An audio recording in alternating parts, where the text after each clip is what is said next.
How are you, Chris? Hello, Richard. That's funny. Wiz, how you doing? Okay, pal?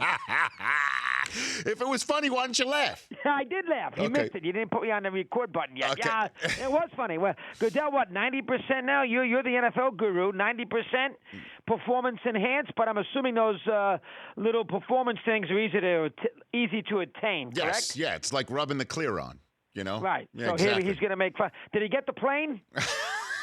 I haven't seen the fine print, Chris. You know, I'm not on the competition committee, the compensation committee. Compensation Yeah, I'm not on committee, that. yes, I'm not on any committee. I'm just sitting out here doing my show every day. How you doing? You good? I'm doing well. Not bad. How you doing? Everything all right? I'm trying to figure out about Aaron Boone. What do you make of this hire with the Well, Yankees? I was surprised they got rid of Girardi. Let's start with that. I don't know if it was as much.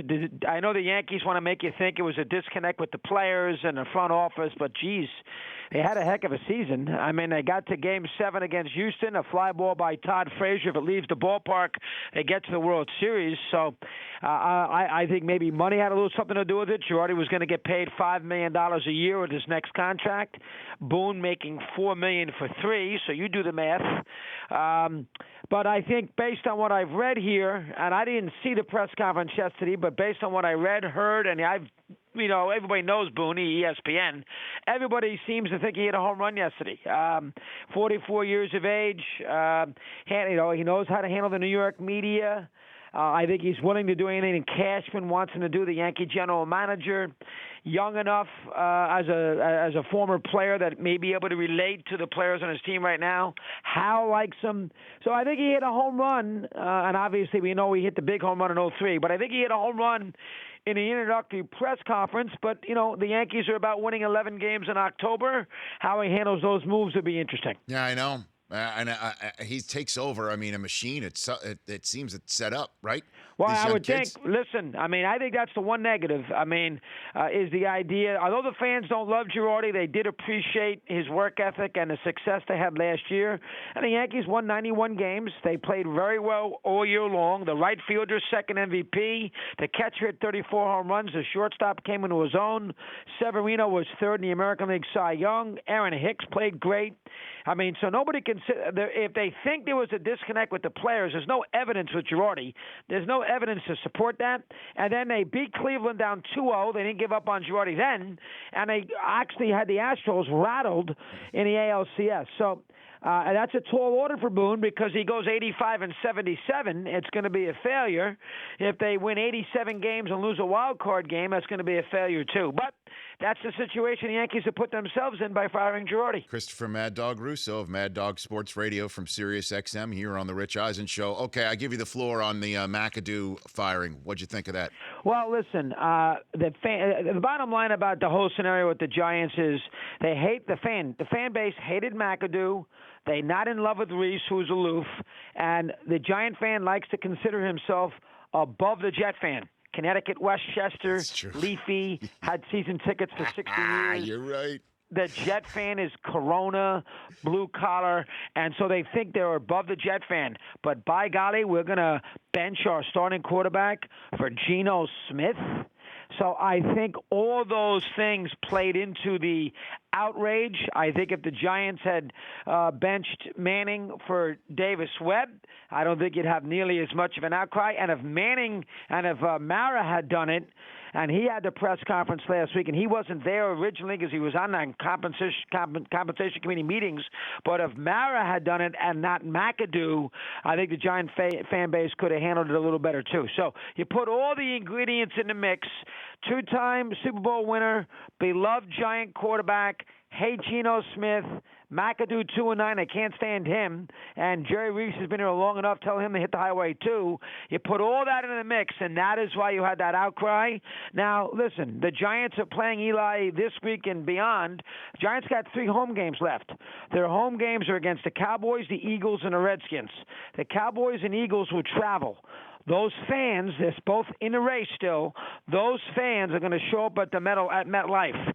Mara, Spagnuolo, and everybody else, they don't want to play Webb or a guy like Geno Smith in that environment get killed and have the whole place be run over by Cowboy and Eagle fans. Play Manning, get a little juice with the fan base. Everybody gives him a standing ovation. We see what happens on Sunday. In essence, is it good for the franchise? They're 2-10. They're awful. They got the worst offense in the world. Why not play Webb? But I don't think the Giants are going to do it there, Rich. I think you're going to play Manning the rest of the year. Spot on. I mean, you could not have hit every note more perfectly on that, Chris. The Jet aspect of it is absolutely a major problem. What set people off, that it was Geno Smith, that you're going to bench Eli. You're not going to give him start number 211 in a row for a guy that we have had a front row seat seeing go through everything from flopping to saving Rex Ryan's job, which we all saw how well that worked out. Getting his jaw broken by a teammate before he got ready for a training camp. Let's not throw that in. That's very un-quarterback-like, if you know what I mean. And very un-Giant-like. It really, exactly. The put it all in the mix, and it came up just absolutely tone deaf on every way, shape, and form. Giants handled it poorly. McAdoo, I think he had the right idea with Eli. I think he wanted to respect him, but McAdoo doesn't communicate right. The media can't stand him. He's, obviously he thinks he's above it all. One thing about New York, if you're going to be hard on the media and be a little arrogant, be Belichick, be Parcells, win Super Bowls. That's right, win. When you go 2-9. You can't do that in New York City because there's too many fans and there's too many media guys who are going to go crazy, and you become a distraction. And that's kind of what happened with McAdoo. Well, Kurt Warner said, why did he have to say anything? Why did the Giants have to say anything? Just keep Eli starting. Game gets out of hand. They say we're going to go to the kid, Davis Webb. The problem is he's not even ready, which is kind of another indictment on McAdoo. No question about it. The Giants, who had a terrible season right from the get-go, were 0-5. They got a 37-year-old Eli in January. He's not going to be here forever. They knew they had a lot of quarterbacks in this draft. The Giants should have made sure after the bye week, when Eli, the season was over, when they were going to replace Eli, if they had Webb ready, working out practice-wise, taking the second-team snaps, the Giant fan wouldn't have liked it, but they could have understood it. But the Giants, like idiots, didn't have Webb ready. And Geno Smith, as you said, Rich, nobody wants to see Geno Smith play. Couple more minutes left with Chris Russo here on the Rich Eisen Show. 1 quarter of the season to go. Who do you think makes the Super Bowl and wins it? Christopher. I think the Patriots are much better than Pittsburgh. I think they will get out of the Chargers are dangerous, Jacksonville's defense, but I think New England, what else is new, will get out of the AFC. I'm going to say the Eagles because I think Case Keenum will put himself on he'll do something. I don't want to knock Keenum. He's been great, but I can't completely trust him.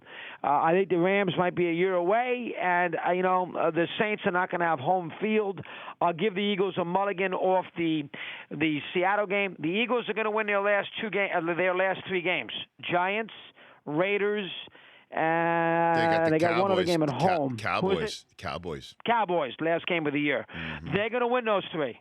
So they're going to go minimum 13-3, and they might go 14-2. Saints won't do that. They'll lose a game to Atlanta or somebody. Minnesota could lose to Rodgers at Green Bay, could lose this week. So I'll say Eagles, and I'll go chalk. I'll go Eagles, Pats in the Super Bowl. Okay, and I probably won't speak to you before next week when Mike Francesa signs off. What type of – are you a part of the final extravaganza? I did. They did a tribute for Mike at the at CW Post on November 15th. Right. About 4,000 people there. I was not a little 3,000. I went to that, and I was on with him for about 40 minutes. I did that. He's got a show at the Paley Center in New York next Thursday. Now, I'm going to be at the winter meetings in baseball, so I don't know what I'm going to do with that yet. And then Friday is his last show. I'm going to have to. If they want me, I will. I got to make sure I say goodbye to him properly. But it would be sometime late next week. I think Mike will take next 2 or 3 months off. I don't think you're going to hear from Mike until at the very minimum the spring. Okay. What do you think he's going to do? What do you think he's going to do? I definitely think he'll be somewhere next fall with the football. Mm-hmm. I think he's going to probably want to do a Sunday show. He'll want to do something Fridays and Mondays. He loves his summer. I don't know where he'll be in the spring. He doesn't have to work. It's not like he's going to be dying to go back on. But I do think you'll hear from him again. You would know the podcast world better than I do. Yeah. But so who knows there? But I do think you hear from him again. Christopher. Maybe it's serious. I wouldn't rule that out. Okay. Christopher, you're the man. Thanks for calling Good job, Rich. Thanks, pal. Right back at you. That's Christopher Mad Dog Russo here on The Rich Eisen Show. The Rich Eisen Show, weekdays at noon Eastern on Audience.